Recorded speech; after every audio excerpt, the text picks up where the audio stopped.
comes from the ocean. It locks onto a rock. Onto a rock. And from that rock, it receives its nutrients.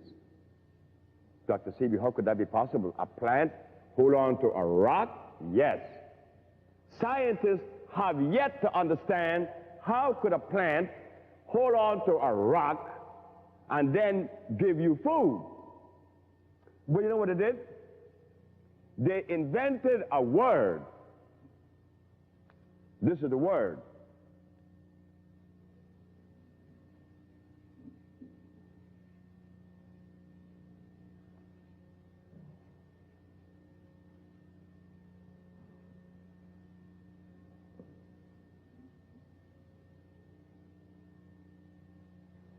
A 15-letter word.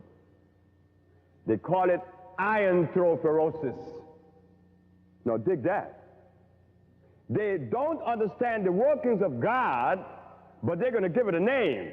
That a plant has the ability to convert a solid oxide substance into a liquid digestible substance. They call it iontrophoresis. Sea moss does that. And every plant does that. But sea moss has iodides, bromides, it has all of the minerals, phosphorus, which is good for the thyroid gland, which is good for the endocrine system, and it's going to give you energy. And it has muscle food. They call it manito, sea moss. Where do we get fresh sea moss? Incidentally. Like the man... The man made peppermint, and he made aloe vera. He made noni juice. He made vitamin C out of acerola berry. But guess what he did in Boston? And you guys don't know it, and it's dangerous. The man went to the ocean and got a piece of sea moss because he knows that sea moss grows in the ocean where the sea is in constant motion. Sea moss doesn't grow where the sea stands still. It has to be in motion, and sea moss grows. So this man in Boston went and got pieces of sea moss, put it in this brine with salt on a machine, and he moved it. The machine is constantly moving. And lo and behold, the sea moss grows very thick and very fast.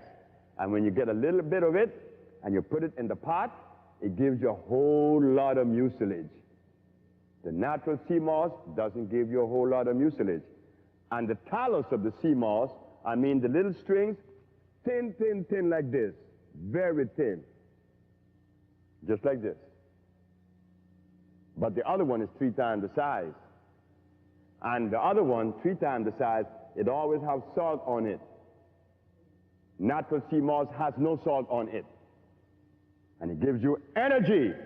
Where are you going to get it? Well, we are importing sea moss.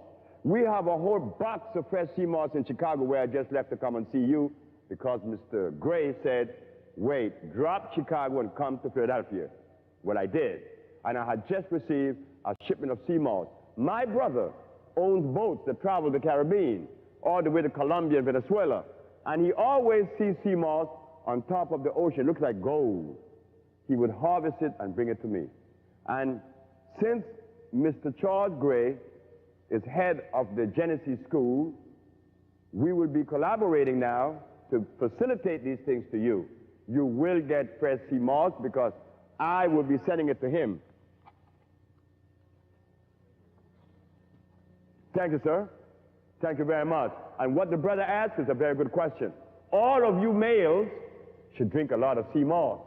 All of the females too, because it strengthens the connective tissues. Oh, yes, it does. And according to your, not according, but your reproductive organs would definitely love it.